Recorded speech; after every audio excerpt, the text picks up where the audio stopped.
Harriet students, അപ്പോൾ നമ്മൾ ഇന്ന് ചർച്ച ചെയ്യാൻ പോകുന്നത് 2024 ഈ പറയുന്ന പോലെ Quant reasoning kind of questions ആണ്.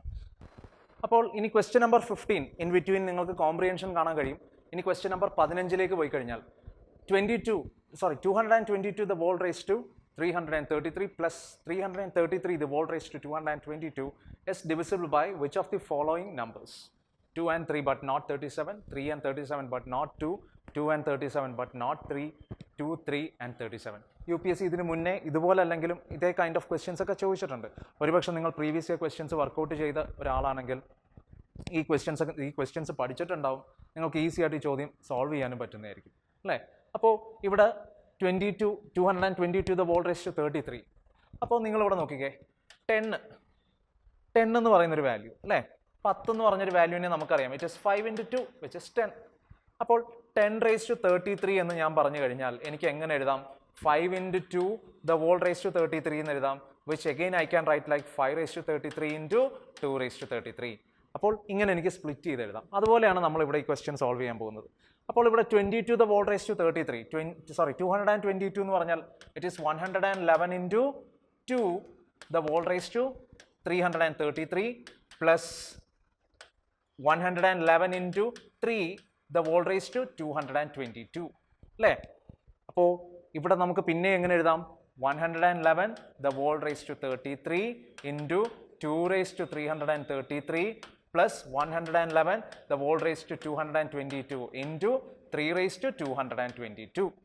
അപ്പോൾ ഇതിൽ നിന്ന് നിങ്ങൾക്ക് കാണാൻ കഴിയും, നോക്കിക്കേ, 111 the whole raised to 33 അല്ലേ, 111 the whole raised to 33, 111 the whole raised to 33, ഇവിടെ 111 the whole raised to 222 ഉണ്ട്, whole raised to 333യും 222 ഉണ്ട്.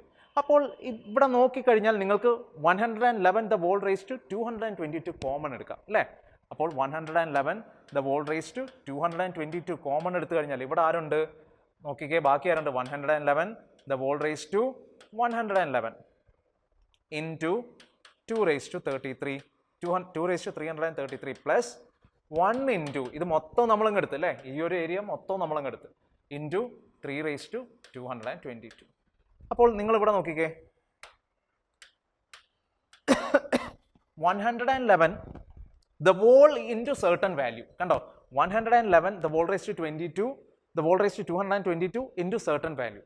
അപ്പോൾ തീർച്ചയായിട്ടും ഈ പറയുന്ന വാല്യൂ അല്ലേ, അതായത് 111 the whole raised to 222 111ന്റെ power into certain value will be always divisible by the factors of what? 111 അല്ലേ, 111ന്റെ ഒരു പവർ വാല്യൂ അല്ലേ, അല്ലെങ്കിൽ 111ന്റെ മൾട്ടിപ്പിൾ ആണ് തീർച്ചയായിട്ടും 111ന്റെ പവർ വാല്യൂ. അപ്പോൾ അതിനെ നമ്മൾ ഒരു വലിയൊരു എക്സ്പ്രഷനുമായിട്ട് മൾട്ടിപ്ലൈ ചെയ്യുന്നുണ്ടെങ്കിൽ തീർച്ചയായിട്ടും this total expression will be divisible by what? Factors of 111. അപ്പോൾ 111ന്റെ ഫാക്ടേഴ്സ് ആരൊക്കെ വരും? 111ന്റെ factors it is 37 into 3, 7 3 times it is 21, 3 3 times 9 10 11. അപ്പോൾ 37 into 3 ആണ് ഈ പറയുന്ന പോലെ 111. So the factors are what? 1 വരും, 3 വരും, 37 വരും, 111 വരും. അപ്പോൾ ഈ 4 നമ്പേഴ്സുമായിട്ട് മാത്രമേ എന്ത് ചെയ്യാൻ പറ്റൂ? ഈ മൊത്തം എക്സ്പ്രഷനെ നമുക്ക് ഡിവൈഡ് ചെയ്യാൻ പറ്റൂ. അപ്പോൾ നമ്മുടെ ഓപ്ഷൻസ് നോക്കിക്കേ, 2 and 3 but not 37 തെറ്റാണ്, 3 and 37 but not 2 അത് ശരിയാണ്. 2 എന്ന് പറയുന്നത് ഒരു ഫാക്ടർ അല്ല അല്ലേ. അപ്പോൾ of course option B will be our answer. Option B ആണ് നമ്മുടെ ആൻസർ വരുന്നത്. Now see this question. What is the rightmost digit preceding the zeros in the value of 30 the whole raised to 30? അതായത് 30 the whole raised to 30 expand ചെയ്യുമ്പോൾ 30 the whole raised to 30 expand ചെയ്യുമ്പോൾ 30 the whole raised to 30 expand ചെയ്യുമ്പോൾ നിങ്ങൾക്ക് എന്താണ് answer കിട്ടുന്നതെന്നാണ് ചോദിച്ചിരിക്കുന്നത്.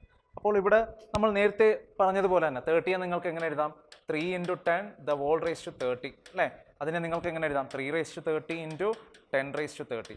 അപ്പോൾ ഇവിടെ ചോദിച്ചിരിക്കുന്നത് what is the right most digit preceding the zeros in the value of 30 the whole raised to 30. അപ്പോൾ ഈ 10 raised to 30 ആണ് സീറോസ് ഡിറ്റർമിൻ ചെയ്യുന്നത്. അപ്പോൾ ഈ സീറോസിന് തൊട്ട് മുന്നേ ഉള്ള ആ ഒരു വാല്യൂ, ആ ഒരു നമ്പർ ഏതായിരിക്കും എന്നുള്ളത് it will be the unit place value when you expand 3 raised to 30 അല്ലേ. അപ്പോൾ 3 raised to 30 എക്സ്പാൻഡ് ചെയ്യുമ്പോൾ അവരുടെ യൂണിറ്റ് പ്ലേസിലെ വാല്യൂ എങ്ങനെ കണ്ടുപിടിക്കുന്നത് എന്നുള്ളത് ഒരുപക്ഷെ നിങ്ങൾക്കെല്ലാം അറിയായിരിക്കും അല്ലേ. We know that 3 raised to 1. ആദ്യം നിങ്ങൾ എന്ത് ചെയ്യണം? സൈക്ലിസിറ്റി കണ്ടുപിടിക്കണം.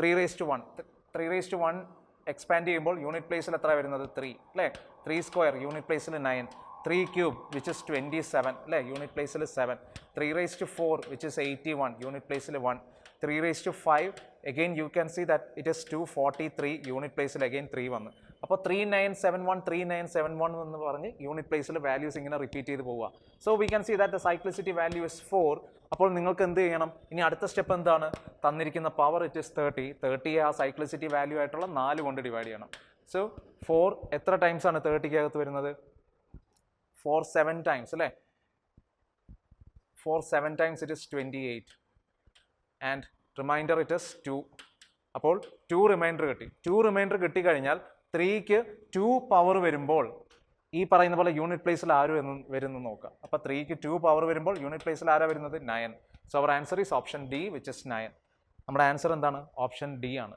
ഓക്കെ വിച്ച് ഇസ് 9 9 നമ്മുടെ ആൻസർ വരും So let us solve question number 18. So 421 and 427 when divided by the same number leaves remainder 1.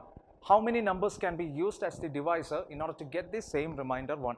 അപ്പോൾ 421 427 ആ രണ്ട് നമ്പേഴ്സിനെ നമ്മൾ ഏതോ ഒരു നമ്പർ കൊണ്ട് ഡിവൈഡ് ചെയ്യുമ്പോൾ നമുക്ക് റിമൈൻഡർ 1 കിട്ടുന്നു അങ്ങനെയാണെങ്കിൽ ആ ഡിവൈസർ സ്ഥാനത്ത് എത്ര നമ്പേഴ്സ് വരാം എന്നാണ് അവർ ചോദിച്ചിരിക്കുന്നത് അല്ലേ അപ്പോൾ നമുക്ക് if you know the division formula then you can easily solve this question.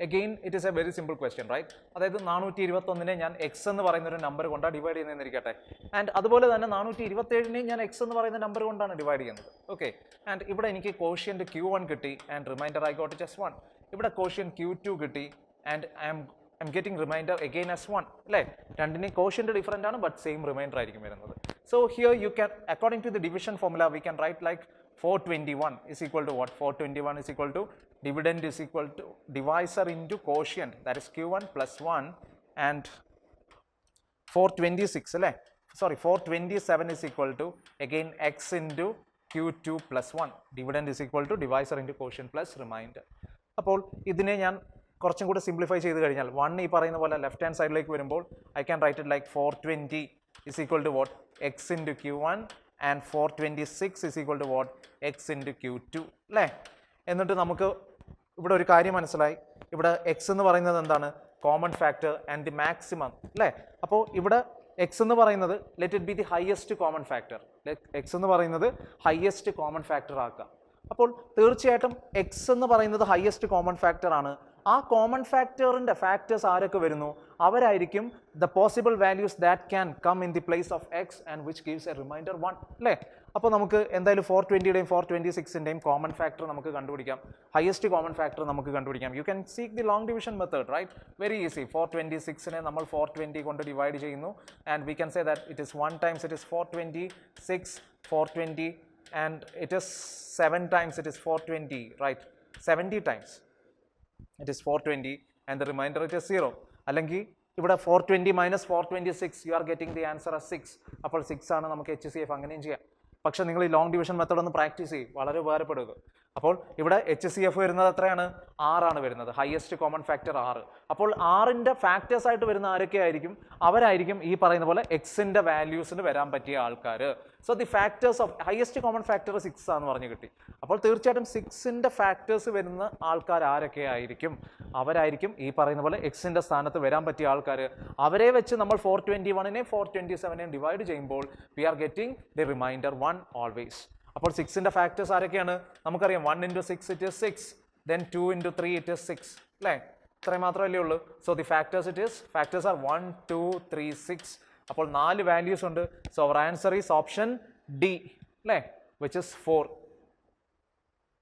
Option D will be our answer അടുത്ത ക്വസ്റ്റ്യൻ നോക്കിക്കേ a can X contain 399 liters of petrol and a can Y contains 532 liters of diesel then they are to be bottled in bottles of equal size so that the whole of petrol and diesel would be separately bottled. The bottle capacity in terms of liter is an integer. How many different bottle sizes are possible? Appo again this is actually a question based on highest common factor and first of all you need to find the highest common factor of 399 and 532. 532ൻ്റെയും 399ൻ്റെയും highest common factor കാണുക ആ common ഫാക്ടേഴ്സിൻ്റെ factors ആയിട്ട് വരുന്ന ആൾക്കാർ ആരൊക്കെ ആയിരിക്കും അത്രയും types of bottles that we can use അപ്പോൾ ഇവിടെ 532ൻ്റെയും 399ൻ്റെയും ഹയസ്റ്റ് കോമൺ ഫാക്ടർ നമുക്കൊന്ന് കണ്ടു നോക്കാം. അപ്പോൾ 532 and 399. So 399 1 times it is 399 അല്ലേ? And 2, 12, 332, 584, 1 it is 3, 133. So 399 ഇവിടെ താഴേക്ക് എഴുതുക, 133, 3 times it is 399. Right? So you are getting remainder at 0. അപ്പോൾ 133 ആണ് നമ്മുടെ HCF വരുന്നത്. അപ്പോൾ തീർച്ചയായിട്ടും 133ഉം അയാളുടെ ഫാക്ടേഴ്സും ആയിരിക്കും ഈ പറയുന്ന പോലെ ദ നമ്പർ ഓഫ് ബോട്ടിൽസ് അല്ലേ? 133ഉം ഫാക്ടേഴ്സും ആയിരിക്കും. അപ്പോൾ നമുക്കറിയാം ഫാക്ടേഴ്സ് 1 into 133 അല്ലേ? വിച്ച് ഇസ് 133 ആൻഡ് 2 വെച്ച് പറ്റൂല. Then comes I think 17 into 9, right? Sorry. 17 into 19 into 7. 19 into 7 നോക്കട്ടെ. Yes, 19 into 7 it is 133. So 19 into 7 it is 133. അപ്പോൾ നോക്കിക്കേ 133യുടെ ഫാക്ടേഴ്സ് 1, 19, 7, 133. അപ്പോൾ നമുക്ക് എത്ര ബോട്ടിൽസ്, എത്ര ടൈപ്പ് ഓഫ് ബോട്ടിൽസ് ഉണ്ട്? 4 ടൈപ്പ് ഓഫ് ബോട്ടിൽസേ യൂസ് ചെയ്യാൻ പറ്റത്തുള്ളൂ. ഏതൊക്കെയാണ്? 1 ലിറ്ററിൻ്റെ, 19 ലിറ്ററിൻ്റെ, 7 ലിറ്ററിൻ്റെ, 133 ലിറ്ററിൻ്റെ. So our answer is option B which is 4. Okay, 4 different sizes bottles. So again another simple question. Consider the following statements in respect of the sum s is equal to x plus y plus z, where x, y and z are distinct prime numbers, each less than 10. എന്നിട്ട് 3 statement തന്നിട്ടുണ്ട് and we need to identify which of the given statement is or are correct. അപ്പോൾ ഇവിടെ നോക്കിക്കഴിഞ്ഞാൽ the first statement, the unit digit of S can be 0. So you know that S is equal to what? S is equal to X plus Y plus Z. അപ്പോൾ ഇവിടെ പറഞ്ഞിരിക്കുന്നത് consider the following statement in respect of the sum S is equal to X plus Y plus Z, where X, Y, Z are distinct prime numbers. ആരാണ് distinct prime numbers? Each less than 10. അപ്പോൾ 10ന് താഴെയുള്ള prime numbers ആരൊക്കെയാണ്? 2, 3, 5, 7. പിന്നെ ആരെങ്കിലും ഉണ്ടോ? ഇല്ല. 2, 3, 5 and 7. വേറെ ആരുമില്ല. അപ്പോൾ ഇവർ പറഞ്ഞിരിക്കുകയാണ് the unit digit of S can be 0. അപ്പോൾ ഈ എക്സ്, വൈ, ഇസെഡ് എന്ന് പറയുന്നത് 10ന് താഴെയുള്ള പ്രൈം നമ്പേഴ്സ് ആണ്. അപ്പോൾ unit digit of S can be 0 എന്ന് അല്ലേ? തീർച്ചയായിട്ടും വരാൻ സാധ്യതയുണ്ട് അല്ലേ? നോക്കിക്കേ 2 + 3 + 5 you will be getting the value as 10. So the unit digit is 0. So statement 1 is correct. And what about statement 2? The unit digit of s can be 9. ഒന്ന് ആലോചിച്ച് നോക്കിക്കേ, 2 + 3 it is 5, 5 + 5 10, 10 + 7 17. ഇവരെ 4 പേരും കൂടെ ആഡ് ചെയ്യുമ്പോൾ മാക്സിമം വാല്യൂ നമുക്ക് 17 ആണ് കിട്ടുന്നത്. അപ്പോൾ തീർച്ചയായിട്ടും ഈ പറയുന്ന പോലെ 9 ഒരു ഫൈനൽ എൻഡിൽ വരാനുള്ള ചാൻസ് കുറവാണ് അല്ലേ? അപ്പോൾ statement 2 it is wrong. What about statement 3? The sum of digit S can B 5 അല്ലേ? 5 വരാൻ പറ്റുമോ? തീർച്ചയായിട്ടും 5 വരാൻ സാധ്യതയുണ്ട്. എങ്ങനെ വരും? 7 + 3 10 അല്ലേ? 7 + 3 + 5, 7 + 3 + 5, 7 + 3 10, 10 + 5 15. The unit digit value can be 5. So statement 3 is also correct. അപ്പോൾ ആൻസർ എന്താ വരുന്നത്? ആൻസർ ഇറ്റ് ഇസ് 1 and 3 അല്ലേ? അപ്പോൾ ഒരുപക്ഷെ നിങ്ങൾക്ക് 2 തെറ്റാന്ന് പറയുകയാണെങ്കിൽ 2 തെറ്റാന്ന് ആദ്യമേ ഐഡന്റിഫൈ ചെയ്ത് കഴിഞ്ഞാൽ നിങ്ങൾക്ക് ഓപ്ഷൻ എ എലിമിനേറ്റ് ചെയ്യാം, ഓപ്ഷൻ ബി എലിമിനേറ്റ് ചെയ്യാം ആൻഡ് ഓപ്ഷൻ ഡി എലിമിനേറ്റ് ചെയ്യാം അല്ലേ? ഈ 3 ഓപ്ഷൻസ് എലിമിനേറ്റ് ചെയ്തിട്ട് ഓപ്ഷൻ സിയിലേക്ക് വളരെ ഈസി ആയിട്ട് മീൻസ് നമുക്ക് മാർക്ക് ചെയ്യാൻ പറ്റും. പക്ഷേ ഇവിടെ ഇപ്പോൾ നമ്മളെല്ലാ സ്റ്റേറ്റ്മെൻറ്റും ഒന്ന് ചെയ്ത് നോക്കിയതാണ്, അത് കറക്റ്റായിട്ട് വരുന്നുണ്ടോ ഇല്ല എന്നുള്ളത്. Okay, and here this is actually an assignment for you. So try to identify the pattern, okay, for this question. അപ്പം എന്നിട്ട് ഇതിൻ്റെ ആൻസർ നിങ്ങൾ പറ്റുമെങ്കിൽ നിങ്ങൾ ഡിസ്ക്രിപ്ഷൻ ബോക്സ് കമൻറ്റ് ബോക്സിലൊന്ന് ഇടുക ഇതിൻ്റെ ആൻസർ ഏതായിരിക്കും എന്നുള്ളത്. Okay, so please don't check any kind of keys and all. Try to identify the pattern identify ചെയ്ത് ഇതിൽ നിന്ന് ഏതാണ് ആൻസർ ഐഡന്റിഫൈ ചെയ്യാൻ പറ്റുന്നത്, ആൻസർ ഏതാണ് എന്നുള്ളത് നിങ്ങളൊന്ന് ഐഡന്റിഫൈ ചെയ്യുക. Again it is very easy to identify. Okay, ഒന്ന് ചെക്ക് ചെയ്ത് നോക്കുക. Okay, now let's move on to question number 25. Two persons P and Q enter onto a business.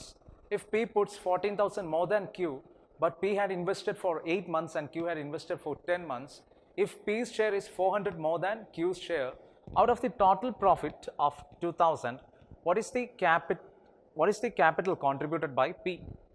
Okay, അപ്പോൾ ഇങ്ങനെയുള്ള ക്വസ്റ്റ്യൻ വന്നു കഴിഞ്ഞാൽ ഇവിടെ ശരിക്കും നിങ്ങൾ ഒരു കാര്യം മനസ്സിലാക്കുക, അതായത് പ്രോഫിറ്റ് ഷെയറിംഗ് എന്ന് പറയുന്നത് അവരുടെ ഇൻവെസ്റ്റ്മെൻറ്റിൻ്റെ അല്ലേ, അതല്ലെങ്കിൽ പ്രോഫിറ്റിൻ്റെ റേഷ്യോ, പ്രോഫിറ്റ് ഷെയറിംഗ് റേഷ്യോ എന്ന് പറയുമ്പോൾ അത് എന്തിന് പ്രൊപ്പോർഷണൽ ആയിരിക്കും? അവർ ഇൻവെസ്റ്റ് ചെയ്ത പൈസയ്ക്ക് പ്രൊപ്പോർഷണൽ ആയിരിക്കും. പ്രോഫിറ്റ് എത്രയാണോ അതെങ്ങനെയാണ് അവർ ഷെയർ ചെയ്തത്? That will be always proportion. അവരുടെ റേഷ്യോ എന്ന് പറയുന്നത്, ആ പ്രോഫിറ്റ് ഷെയറിങ്ങിൻ്റെ റേഷ്യോ എന്ന് പറയുന്നത് it will B proportional to what? The ratio of their investments. അവർ രണ്ടുപേരുടെയും ഇൻവെസ്റ്റ്മെൻറ്റ്സിൻ്റെ റേഷ്യോയ്ക്ക് ഈക്വൽ ആയിരിക്കും. ഓക്കെ, അപ്പോൾ ആ ഒരു ഐഡിയ വെച്ചിട്ടാണ് നമ്മൾ ഈ ക്വസ്റ്റ്യൻ ചെയ്യാൻ പോകുന്നത്. സോ ഹിയർ ഒരു രണ്ടാമത്തെ പാർട്ട്, ആ ചോദ്യത്തിൻ്റെ രണ്ടാമത്തെ ഭാഗം നോക്കിക്കേ. If P's share is 400 more than Q's share out of the total profit of 2000, what is a capital contributed by P? അപ്പോൾ നമുക്ക് ആ ഒരു ഐഡിയയിൽ നിന്ന്, അതായത് ആ രണ്ടാമത്തെ സ്റ്റേറ്റ്മെൻറ്റിൽ നിന്ന്, അതായത് if P's share is 400 more than Q's share, okay, if P's share is 400 more than Q's share out of the total profit 2000. അപ്പോൾ ടോട്ടൽ പ്രോഫിറ്റ് എത്രയാണ് അവർ പറഞ്ഞിരിക്കുന്നത്? ടോട്ടൽ പ്രോഫിറ്റ് 2000 ആണ് അല്ലേ? Total profit it is 2000. P's share is 400 more than Q's share. അപ്പോൾ പിയുടെ share എന്ന് പറഞ്ഞാൽ എന്താണ്? 400 മോർ ദാൻ ക്യൂവിൻ്റെ ഷെയർ അല്ലേ? അപ്പോൾ പിൻ്റെ ഷെയർ എത്ര വരും? അതായത് നിങ്ങൾക്ക് സംശയം ഉണ്ടെങ്കിൽ പിൻ്റെ ഷെയർ എക്സ്, ക്യൂവിൻ്റെ ഷെയർ എക്സ് പ്ലസ് 400 അല്ലേ? P's share is 400 more than Q's share. അപ്പോൾ പിൻ്റെ ഷെയർ എന്ത് വരും? എക്സ് പ്ലസ് 400 വരും. So X plus 400 plus X is equal to what? 2000. അപ്പോൾ 2x plus 400 is equal to 2000, and x is equal to what? 2x is equal to 200 minus 4000, it is 16,600 അല്ലേ? And x becomes 800, x 800 വരും. അപ്പോൾ 800 വരും x, and അത് ആരുടെ share ആയിരിക്കും? ക്യൂവിൻ്റെ share. പിൻ്റെ share എത്ര വരും? 800 plus 400, that is 1200. ഓക്കെ, 1200 വരും. അപ്പോൾ ഇത് നിങ്ങൾക്ക് ഇങ്ങനെ ചെയ്യാതെ വേണമെങ്കിൽ ഡയറക്റ്റ് അല്ലേ, നിങ്ങൾക്ക് പെട്ടെന്നൊരു ലോജിക്ക് മീൻസ് ഇങ്ങനെ ചെയ്യണ്ട, അതിന് പകരം നിങ്ങൾക്ക് 2000 നോക്കിയിട്ട് 400 മോർ എന്ന് പറയുമ്പോൾ നിങ്ങൾക്ക് ചെയ്യാൻ പറ്റുന്നെങ്കിൽ അങ്ങനെയും ചെയ്യാം. ഓക്കെ, പക്ഷേ അഥവാ നിങ്ങൾക്ക് അവിടെ എന്തെങ്കിലും സംശയം ഉണ്ടെങ്കിൽ ആ സംശയം വെച്ചുകൊണ്ടിരിക്കരുത്, നിങ്ങൾ പെട്ടെന്ന് ഇങ്ങനെ അങ്ങ് ചെയ്ത് നോക്കുക. പെട്ടെന്ന് ഈ ഇക്വേഷൻസ് ഒക്കെ സബ്സ്റ്റിറ്റ്യൂട്ട് ചെയ്ത് പെട്ടെന്ന് അങ്ങ് ചെയ്യുക. ഓക്കെ, കാരണം അവിടെ വേറെ ചിന്തിക്കേണ്ട കാര്യമില്ല. ബ്രെയിനിന് കുറച്ചും കൂടെ നമുക്കൊരു എന്താ പറയുന്നത്, അതിൻ്റെ വർക്ക് ലോഡ് കുറച്ച് കുറയ്ക്കാം. ഈ ഒരു ഇക്വേഷൻ സോൾവ് ചെയ്ത് കിട്ടുന്നതായിരിക്കും നമ്മുടെ ഉത്തരം അല്ലേ? അപ്പോൾ അങ്ങനെ നമുക്ക് കിട്ടി ക്യൂവിൻ്റെ ഷെയർ ഈ പറയുന്ന പോലെ 800, പിൻ്റെ ഷെയർ 1200. അപ്പോൾ പി ബൈ ക്യൂ എന്ന് പറയുമ്പോൾ അവരുടെ ഷെയറിൻ്റെ റേഷ്യോ എത്രയാണ്? 1200/800 എത്ര വരും? 0 got cancelled, and for 2 times it is 8, for 3 times it is 12. 3:2 എന്നുള്ള റേഷ്യോയിലായിരിക്കും ഇവർ ഇൻവെസ്റ്റ് ചെയ്തിട്ടുണ്ടാവുക. 3:2. അപ്പോൾ റേഷ്യോ കിട്ടി 3:2. നമ്മളുടെ അടുത്ത് കണ്ടുപിടിക്കാൻ ചോദിച്ചിരിക്കുന്നത് എന്താ? What is a capital contributed by P? പിൻ്റെ ക്യാപിറ്റൽ എത്രയായിരുന്നു എന്നാണ് ചോദിച്ചിരിക്കുന്നത്. അപ്പോൾ നമുക്കിവിടെ ഓപ്ഷനിൽ നിന്ന് നമുക്ക് ആൻസർ ചെയ്യാൻ നോക്കാം. ഓക്കെ, അതായത് ഓപ്ഷനിൽ നിന്ന് വളരെ ഈസി ആയിട്ട് നമുക്ക് എന്ത് ചെയ്യാം? നമുക്ക് ഈ ആൻസർ ചെയ്ത് നോക്കാം. അതായത് ഫസ്റ്റ് ഓപ്ഷൻ നോക്കിക്കേ, 30,000 അല്ലേ? ഫസ്റ്റ് ഓപ്ഷൻ എത്രയാണ്? പി ഇൻവെസ്റ്റ് ചെയ്ത പൈസ എത്രയാണ്? 30,000. അപ്പോൾ പി എത്ര മാസത്തേക്കാണ് ഇൻവെസ്റ്റ് ചെയ്തത്? നോക്കിക്കേ, 2 persons P and Q enter on to business. P put 1400 more than Q അല്ലേ? അപ്പോൾ P put 1400 more than Q, and P had invested for 8 months and Q had invested for 10 months. അപ്പോൾ P, according to our option 1, P invested how much rupees? 30,000 rupees അല്ലേ? P 30,000 rupees invest ചെയ്തിട്ടുണ്ടെങ്കിൽ Q എത്ര രൂപയായിരിക്കും invest ചെയ്തിട്ടുണ്ടാവുക? Q ഈ പറയുന്ന പോലെ 14,000 less ആയിരിക്കും അല്ലേ? അതായത് P ഇൻവെസ്റ്റ് ചെയ്ത് 13,000. ക്വസ്റ്റ്യനിൽ പറഞ്ഞിരിക്കുകയാണ് P puts 14,000 more than Q. അപ്പോൾ തീർച്ചയായിട്ടും ക്യൂ ഇൻവെസ്റ്റ് ചെയ്ത് എത്ര ആയിരിക്കും? 30,000-ൽ നിന്ന് 14,000 കുറവായിരിക്കും. അതെത്ര വരും? 16,000. ഓക്കെ, അപ്പോൾ എത്ര മാസത്തേക്കാണ് പി ഇൻവെസ്റ്റ് ചെയ്തത്? 8 മാസത്തേക്ക് അല്ലേ? ആൻഡ് ക്യൂ ഇൻവെസ്റ്റ് ചെയ്ത് എത്ര മാസത്തേക്കാണ്? 10 മാസത്തേക്ക്. അപ്പോൾ തീർച്ചയായിട്ടും ഈ ഇൻവെസ്റ്റ്മെൻറ്റിൻ്റെ റേഷ്യോ തന്നെയായിരിക്കും. അതായത് ഈ ഇൻവെസ്റ്റ്മെൻറ്റിൻ്റെ റേഷ്യോ എടുക്കുമ്പോൾ നിങ്ങൾക്ക് 3:2 കിട്ടുകയാണെങ്കിൽ തീർച്ചയായിട്ടും ആൻസർ എന്ത് വരും? 30,000 തന്നെ വരും. അപ്പോൾ നമുക്ക് നോക്കാം ഇവിടെ എത്രയാണ്? സോറി, പി 8 മാസവും ക്യൂ 10 മാസവും അല്ലേ? പി 8 മാസവും ക്യൂ 10 മാസം. So 3 times it is 24. So 2,40,000 അല്ലേ? 2,40,000. ഇവിടെ എത്ര ഇൻവെസ്റ്റ് ചെയ്യും? 1,60,000. അപ്പോൾ ഇവരുടെ റേഷ്യോ എത്ര വരും? 2,40,000 ഡിവൈഡഡ് ബൈ 1,60,000. അപ്പോൾ 0 cancelled, and here you can see that 4 times it is 16, and 6 times it is 24. 2, 3 കണ്ടോ? 3/2 അല്ലെങ്കിൽ 3:2 എന്ന് തന്നെ കിട്ടി. അപ്പോൾ റേഷ്യോ കറക്റ്റാണ്. ഞാൻ നേരത്തെ പറഞ്ഞു അവരുടെ പ്രോഫിറ്റിൻ്റെ റേഷ്യോ തന്നെ ആയിരിക്കും അവർ ഇൻവെസ്റ്റ് ചെയ്യുമ്പോൾ ഉണ്ടാവുന്ന പൈസേൻ്റെ റേഷ്യോ. അപ്പോൾ ഇവിടെ 30,000 നിങ്ങൾ എടുത്തപ്പോൾ, അതായത് ഓപ്ഷനിൽ നിന്ന് പി ഇൻവെസ്റ്റ് ചെയ്തത് 30,000 ആണ് എന്ന് പറഞ്ഞെടുത്തപ്പോൾ നിങ്ങൾക്ക് എന്ത് കിട്ടിയ റേഷ്യോ? അതായത് പി 30,000 8 മാസത്തേക്ക് ഇൻവെസ്റ്റ് ചെയ്തു. അപ്പോൾ ക്യൂ എങ്ങനെയാണ് ഇൻവെസ്റ്റ് ചെയ്തത്? 14,000 രൂപ കുറച്ചായിരിക്കും ക്യൂ ഇൻവെസ്റ്റ് ചെയ്തത് അല്ലേ? ക്വസ്റ്റ്യനിൽ പറഞ്ഞിട്ടുണ്ട്. അപ്പോൾ ക്യൂ ഇൻവെസ്റ്റ് ചെയ്തത് 16,000 രൂപ. എത്ര മാസത്തേക്ക്? 10 മാസത്തേക്ക്. അപ്പോൾ പിയുടെ നെറ്റ് ഇൻവെസ്റ്റ്മെന്റ് 8 മാസത്തേക്ക് 2,40,000. ക്യൂവിന്റെ investment for 10 months it 16,000. So P by Q ratio എത്ര വരും? 3:2. അവരുടെ പ്രോഫിറ്റിന്റെ റേഷ്യോയും അത് തന്നെയാണ്. സോ നമുക്ക് പറയാൻ കഴിയും option A will be the answer. അതായത് പി ഈ പറയുന്ന പോലെ ഇൻവെസ്റ്റ് ചെയ്ത എമൗണ്ട് എത്രയാണ്? 30,000 തന്നെയാണ്. ഓക്കെ, അടുത്ത ക്വസ്റ്റ്യൻ നോക്കിക്കേ. P salary is 20% lower than Q salary, which is 20% lower than R salary. By how much percentage is R salary is more than P salary? ഈ ക്വസ്റ്റ്യൻ എന്നൊക്കെ പറയുന്നത് നമ്മൾ കുഞ്ഞ് അല്ലേ, അതായത് സ്കൂളുകളിലൊക്കെ പെർസെൻറ്റേജസിനെ കുറിച്ചൊക്കെ പഠിക്കുമ്പോൾ നമ്മൾ ചെയ്തുകൊണ്ടിരുന്ന ചോദ്യങ്ങളാണ്. അതാണ് UPSC ഇത്തവണ ചോദിച്ചിരിക്കുന്നത്. ഓക്കെ, വളരെ സിമ്പിളാണ്. If you know the concept of percentage then it is very easy for you people to answer this kind of question അല്ലേ. അതായത് നിങ്ങൾക്ക് ഇവിടെ പറഞ്ഞിരിക്കുകയാണ് by how much percentage is R salary more than P salary. അപ്പോൾ ആ ഒരു percentage കണ്ടുപിടിക്കുന്ന ആ ഒരു മീൻസ്, അതായത് പിൻ്റെ സാലറി എന്ന് പറഞ്ഞാൽ പിൻ്റെ സാലറി എന്ന് പറഞ്ഞാൽ ആറിനേക്കാൾ എത്ര ശതമാനം അല്ലേ, by how much percentage R salary is more than P salary. അപ്പോൾ ആറിൻ്റെ സാലറി എന്ന് പറയുന്നത് പിയേക്കാളും എത്ര ശതമാനം കൂടുതലാണ്, അല്ലെങ്കിൽ അവിടെ പെർസെൻറ്റേജ് നമ്മൾ വിത്ത് റെസ്പെക്ട് ടു ആരെയാണ് നമ്മൾ കണ്ടുപിടിക്കേണ്ടത് എന്നുള്ളൊരു അറിവുണ്ടെങ്കിൽ നിങ്ങൾക്ക് വളരെ ഈസി ആയിട്ട് ഇത് സോൾവ് ചെയ്യാൻ പറ്റും. അപ്പോൾ പി ക്യു ആർ എന്ന് പറയുന്ന 3 ആൾക്കാർ അല്ലേ, എന്നിട്ട് പറഞ്ഞിരിക്കുകയാണ് P salary is 20% lower than Q salary, which is 20% lower than R salary. അപ്പോൾ ആറിൻ്റെ സാലറി ഞാൻ 100 എന്ന് പറഞ്ഞെടുക്കാന്നിരിക്കട്ടെ. Let's R salary be 100 rupees. അപ്പോൾ ക്യൂവിൻ്റെ സാലറി എത്ര വരും? അതായത് 20% lower than R salary which is 80, and പിയുടെ സാലറി എത്രയാണ്? 20% ലോവർ ദാൻ ക്യൂ സാലറി. അപ്പോൾ 80ൻ്റെ 20% എത്ര വരും? 64, 64 വരും. എന്നിട്ട് ഇവിടെ പറഞ്ഞിരിക്കുന്നത് എന്താണ്? By what percentage, by how much percentage is R salaries more than P salary. ആറിൻ്റെ സാലറി എന്ന് പറയുന്നത് പിൻ്റെ സാലറിയേക്കാൾ എത്ര ശതമാനം കൂടുതലാണ് എന്നുള്ളത് നമ്മൾ കണ്ടുപിടിക്കാനാണ് പറഞ്ഞിരിക്കുന്നത്. അപ്പോൾ പിൻ്റെ സാലറി 64, ആറിൻ്റെ സാലറി എത്രയാണ്? 100. അപ്പോൾ തീർച്ചയായിട്ടും അവർ തമ്മിലുള്ള ഡിഫറൻസ് എത്രയാണ്? 100 - 64 എത്ര വരും? ദാറ്റ് വിൽ ബി 6, 36 അല്ലേ? യെസ്, 6 + 4 10, 1 + 36 വരും. അപ്പോൾ 36 ആ ഡിഫറൻസ് എന്ന് പറയുന്നത്. അപ്പോൾ 36 രൂപ അല്ലേ കൂടുതലാണ്. പക്ഷേ ഇവിടെ നമ്മുടെ അടുത്ത് പറഞ്ഞിരിക്കുന്നത് പെർസെൻറ്റേജ് വാല്യൂ കണ്ടുപിടിക്കാനാണ്. ഈ 36 എന്ന് പറയുന്നത് അല്ലേ മോർ ദാൻ പി സാലറി. അപ്പോൾ ഞാൻ ക്ലാസ്സിൽ എപ്പോഴും പറയാറുണ്ടായിരുന്നു, നിങ്ങൾക്ക് എന്തെങ്കിലും കൺഫ്യൂഷൻ വരികയാണെങ്കിൽ ഈ ദാൻ എന്ന് പറഞ്ഞ് കഴിഞ്ഞ് കിടക്കുന്നത്, ദാൻ എന്ന് പറയുന്ന ആ കീവേഡിന് ശേഷം മോർ ദാൻ അല്ലെങ്കിൽ ലെസ് ദാൻ അല്ലേ, അപ്പോൾ ആ ദാൻ എന്ന് പറഞ്ഞ് കഴിഞ്ഞ് കിടക്കുന്ന ആ ഒരു കീവേഡിന് ശേഷം, ദാൻ എന്ന കീവേഡിന് ശേഷം കിടക്കുന്നത് ആരാണോ അവരായിരിക്കും ഡിനോമിനേറ്ററിൽ വരുന്നത് അല്ലേ. അപ്പോൾ ഇവിടെ 36 ഡിവൈഡഡ് ബൈ ദാൻ എന്ന് കഴിഞ്ഞ് കിടക്കുന്നത് ആരാണ്? പി ആണ്. അപ്പോൾ പിയുടെ സാലറി എത്ര? 64 × 100. അപ്പോൾ ഇവിടെ ആൻസർ എത്ര വരും? Answer will be 56.25%. Option B വരും, വിച്ച് ഇസ് 56.25%. Question number 27 നോക്കിക്കേ. A number is mistakenly divided by 4 instead of multiplying by 4. What is the percentage change in the result due to the mistake? അപ്പോൾ ക്വസ്റ്റ്യനിൽ പറഞ്ഞിരിക്കുന്നത് ഒരു number ഉണ്ട്, ആ നമ്പറിനെ 4 കൊണ്ട് ശരിക്കും മൾട്ടിപ്ലൈ ചെയ്യേണ്ടതായിരുന്നു, പക്ഷെ എന്ത് ചെയ്തു? 4 കൊണ്ട് ഡിവൈഡ് ചെയ്തു. അങ്ങനെയാണെങ്കിൽ ഈ പറഞ്ഞിരിക്കുന്നത് പോലെ we need to find the percentage change in the result, അതായത് ആ എററിൻ്റെ ശതമാനം കണ്ടുപിടിക്കാനാണ് ചോദിച്ചിരിക്കുന്നത്. Again it is a very simple question. അപ്പോൾ ഒന്നേ നിങ്ങൾക്ക് എക്സ് എന്ന് പറഞ്ഞെടുക്കുക നമ്പർ, അല്ലെങ്കിൽ നിങ്ങൾക്ക് 4ൻ്റെ ഒരു മൾട്ടിപ്പിൾ എടുക്കുക, അതാണ് കുറച്ചും കൂടി എളുപ്പം. For example take the case of 8 ആയിരിക്കട്ടെ ഈ പറയുന്ന പോലെ നമ്മുടെ നമ്പർ. അപ്പോൾ a number is mistakenly divided by 4. 8നെ നമ്മൾ 4 കൊണ്ട് ഡിവൈഡ് ചെയ്യുമ്പോൾ നമുക്ക് എത്ര കിട്ടും? 2 കിട്ടും അല്ലേ. പക്ഷേ ശരിക്കും നമ്മൾ എന്താ ചെയ്യേണ്ടത്? 8നെ നമ്മൾ 4 കൊണ്ട് മൾട്ടിപ്ലൈ ചെയ്യുകയാണ് ചെയ്യേണ്ടത് അല്ലേ. So 8 4 times it is 32. അപ്പോൾ റിയൽ വാല്യൂ 32 ആണ്, പക്ഷെ നമുക്ക് കിട്ടിയത് എന്താണ്? 2. അപ്പോൾ പെർസെൻറ്റേജ് എറർ കണ്ടുപിടിക്കാനാണ് ഇവിടെ അല്ലേ. അപ്പോൾ പെർസെൻറ്റേജ് എറർ എന്ന് പറഞ്ഞാൽ എറർ എത്രയാണ്? 32 - 2 വിച്ച് ഇസ് ഈക്വൽ ടു 30. ശരിക്കും 30 യൂണിറ്റിൻ്റെ ഒരു ഡീവിയേഷൻ സംഭവിച്ചിട്ടുണ്ട്. അപ്പോൾ അത് with respect to our original value ആണ്. അപ്പോൾ നമ്മൾ എപ്പോഴും എറർ കണ്ടുപിടിക്കുകയാണെങ്കിൽ, അല്ലെങ്കിൽ ഈ പെർസെൻറ്റേജ് ചേഞ്ച് കണ്ടുപിടിക്കുമ്പോൾ ഡിനോമിനേറ്ററിൽ എപ്പോഴും എന്തായിരിക്കും വരുന്നത്?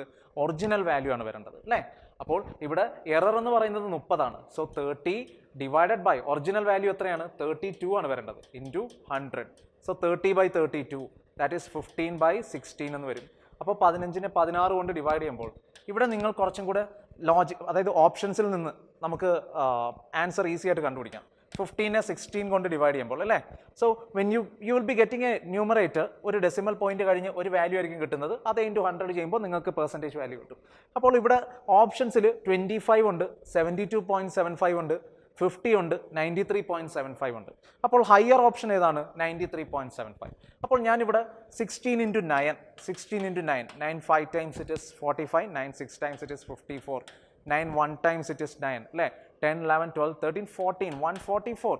സോ 0.9 അല്ലേ, ഇവിടെ 0 and 144 വരുന്നു. അപ്പോൾ 0.9 സംതിങ് ഇൻറ്റു 100 അല്ലേ. അപ്പോൾ 90% കൂടുതലായിരിക്കും നമ്മുടെ ആൻസർ വരേണ്ടത്. അപ്പോൾ ഇവിടെ 90% കൂടുതലുള്ളത് ഒറ്റ ഓപ്ഷനേ ഉള്ളൂ, അത് ഓപ്ഷൻ ഡി ആണ്. So you can say that the answer is option D, that is 93.75% അല്ലേ. അപ്പോൾ ഫുള്ള് ചെയ്ത് നോക്കേണ്ട കാര്യം പോലും ഇല്ല, വളരെ ഈസി ആയിട്ട് നമുക്ക് ആൻസർ കണ്ടുപിടിക്കാം. Now let's check question number 29. A father said to his son, "N years back, I was old as you are now. My present age is 4 times your age N years back. If sum of the present ages of the father and the son is 130 years, what is the difference of their ages?" എന്നാണ് അവർ ചോദിച്ചിരിക്കുന്നത്. So how to solve this question? അപ്പോൾ ഇവിടെ നമ്മുടെ ക്വസ്റ്റ്യനിൽ നിന്ന് നമുക്ക് ആകെ കിട്ടുന്ന ഒരു ഡേറ്റ് എന്താണ്? Sum of the ages of the father and the son, it is 130 years. So father plus son അല്ലേ, sum of the ages of father and son, f plus s. Let the present age of the father be f and son be s. So f plus s, let it be 130. എന്നിട്ട് ഇവിടെ ഞാൻ solve ചെയ്യാൻ പോകുന്നത് ഓപ്ഷൻസിൽ നിന്നാണ്. ഓപ്ഷൻസിൽ നിന്ന് ഈ പറയുന്ന പോലെ നമുക്ക് ഈസി ആയിട്ട് ആൻസർ കണ്ടുപിടിക്കാം, അല്ലാതെ നമുക്ക് ചെയ്യാം. But it will take a huge time. But if you look on to the ഓപ്ഷൻസിൽ നിന്ന് വളരെ ഈസി ആയിട്ട് നമുക്ക് എന്ത് ചെയ്യാം, ആൻസർ കണ്ടുപിടിക്കാൻ പറ്റും. എങ്ങനെയാണെന്നുള്ളത് നോക്കിക്കേ. And here we need to find the difference of their ages അല്ലേ. നമ്മുടെ ക്വസ്റ്റ്യൻ എന്താണ്? What is the difference of the ages? ഏജസിൻ്റെ ഡിഫറൻസ് എന്താണെന്നാണ് ചോദിച്ചിരിക്കുന്നത്. അപ്പോൾ here father plus son's age it is 130. അതുകൊണ്ട് തന്നെ നമുക്ക് ഫസ്റ്റ് ഓപ്ഷൻ 30 നമുക്ക് സെലക്ട് ചെയ്യാം. അതായത് father minus son, their difference let it be 30. അപ്പോൾ ഇങ്ങനെയാണെങ്കിൽ ഫാദറിൻ്റെ ഏജ് എത്ര വരും? അതായത് 2f is equal to what? 130 plus 30, it is 160, and father's age will be 80. Okay, എഫിൻ്റെ ഏജ്, ഫാദറിൻ്റെ ഏജ് 80. അങ്ങനെയാണെങ്കിൽ സണ്ണിൻ്റെ ഏജ് എത്ര വരും? സണ്ണിൻ്റെ ഏജ് എന്ന് പറയുമ്പോൾ 130 minus 80 അല്ലേ. 130 minus 80, ഇറ്റ് വിൽ ബി 50. അപ്പോൾ സണ്ണിൻ്റെ ഏജ് 50 വരും. ഇനി നമുക്ക് എന്ത് ചെയ്യാം? ആ ഫാദറിൻ്റെ സ്റ്റേറ്റ്മെൻറ്റിലോട്ട് പോകാം. അതായത് n years back, ഫാദർ മകനോട് പറയുകയാണ്, n years back I was old as you are now. n years back I was old as you are now. അതായത് ഇപ്പോൾ ഇവിടെ n years back ഫാദറിൻ്റെ ഏജ് എഫ് ആയിട്ടല്ലേ നമ്മൾ എടുത്തത്. എഫ് മൈനസ് എൻ എന്ന് പറയുന്നത് എന്താണ്? ഇറ്റ് വിൽ ബി സണ്ണിൻ്റെ ഏജ്, ദാറ്റ് ഈസ് എസ്. ഇനി രണ്ടാമത്തെ സ്റ്റേറ്റ്മെൻറ്റ് എന്താ പറയുന്നത്? My present age is 4 times your age n years back. My present age, that is father's present age is equal to what? 4 times the son's age n years back. സണ്ണിൻ്റെ age n വർഷം പുറകിലോട്ട് പോയി കഴിഞ്ഞാൽ ആ age എന്ന് പറയുന്നത് ഈ പറയുന്ന പോലെ ആ ഏജിൻ്റെ 4 times എന്ന് പറയുന്നതാണ് ഫാദറിൻ്റെ പ്രസൻറ്റ് ഏജ്. ഓക്കെ, അപ്പോൾ ഈ രണ്ട് കണ്ടീഷനാണ് പറഞ്ഞിരിക്കുന്നത്. അപ്പോൾ നമ്മൾ ഫസ്റ്റ് ഓപ്ഷൻ 30 സബ്സ്റ്റിറ്റ്യൂട്ട് ചെയ്തപ്പോൾ എഫ് മൈനസ് എസ് 30 എടുത്തപ്പോൾ ഇക്വേഷൻ സോൾവ് ചെയ്ത് ഫാദറിൻ്റെ ഏജ് 80, സണ്ണിൻ്റെ ഏജ് 50 എന്ന് പറഞ്ഞിട്ട്. അപ്പോൾ നോക്കിക്കേ, ഫാദറിൻ്റെ age n years back, that will be equal to what? Son's age. അപ്പോൾ നമുക്ക് ആദ്യം കിട്ടിയത് ഫാദറിൻ്റെ ഏജ് 80 എന്നാണ്. അപ്പോൾ n years ബാക്ക്, n എന്ന് പറയുമ്പോൾ ഇവിടെ n 30 എന്ന് എടുത്ത് നോക്കിക്കേ. If n is equal to 30, n 30 ആണെങ്കിൽ സണ്ണിൻ്റെ ഏജ് എന്ത് വരും? n years back 80 minus 30, which will be 50. കണ്ടോ, സണ്ണിൻ്റെ പ്രസൻറ്റേജ് ആയിട്ടുണ്ട്. അപ്പോൾ n years ബാക്ക്, എന്നിൻ്റെ വാല്യൂ 30 എടുത്തപ്പോൾ we got the first condition, that is F minus N is equal to S. ഫാദേഴ്സിൻ്റെ age n years ബാക്കിലേക്ക് പോകുമ്പോൾ അത് സണ്ണിൻ്റെ ഏജ്, അതായത് ഫാദറിൻ്റെ ഇപ്പോഴത്തെ ഏജ് 80 ആണ് നമുക്ക് അസ്യൂം ചെയ്തത്. സോ 80ൽ നിന്ന് 30 years പോകുമ്പോൾ the present age of son, that is 50. നമുക്ക് ആ ഫസ്റ്റ് സ്റ്റേറ്റ്മെൻറ്റ് കറക്റ്റായിട്ട് കിട്ടുന്നുണ്ട്. അപ്പോൾ സെക്കൻഡ് സ്റ്റേറ്റ്മെൻറ്റും ആ എന്നിൻ്റെ വാല്യൂ 30 വെച്ച് ഓക്കെ ആണെങ്കിൽ നമുക്ക് പറയാം ഓപ്ഷൻ എ ആയിരിക്കും ആൻസർ എന്നുള്ളത്. അപ്പോൾ ഫാദറിൻ്റെ പെർസെൻറ്റേജ് എത്രയാണ്? 80 is equal to what? 4 times സണ്ണിൻ്റെ പെർസെൻറ്റേജ് എത്രയാണ്? 50 മൈനസ് എന്നിൻ്റെ വാല്യൂ എത്രയാണ്? 30. So 80 is equal to what? 4 into 50 minus 30, 20, which is equal to 80. LHS is equal to RHS അല്ലേ. അതായത് ഫാദറിൻ്റെ ഏജ് എന്ന് പറയുമ്പോൾ n years ബാക്ക് അല്ലേ, ഫാദറിൻ്റെ ഏജ് അവർ രണ്ടാമത്തെ സ്റ്റേറ്റ്മെൻറ്റിൽ എന്താ പറഞ്ഞിരിക്കുന്നത്? Fathers age is 4 times that of sons age n years back. അപ്പോൾ n years back സൺസിൻ്റെ age എത്രയാണ്? That will B 50 minus 30, that is 20. അപ്പോൾ 20 എന്ന് പറയുമ്പോൾ 4 times of what? Father's percentage. ഫാദറിൻ്റെ പെർസെൻറ്റേജ് നമുക്ക് കിട്ടിയത് 80 ആണ്. 4 times of 80. അപ്പോൾ നമ്മൾ 30 ഈ പറയുന്ന പോലെ ഡിഫറൻസ് അസ്യൂം ചെയ്തപ്പോഴാണ് നമുക്ക് ഫസ്റ്റ് സ്റ്റേറ്റ്മെൻറ്റും അതായത് ഫാദർ പറഞ്ഞ ആ രണ്ട് സ്റ്റേറ്റ്മെൻറ്റ്സും ഓക്കെ ആയിട്ട് വന്നത്. So our answer is option A, which is 30 years.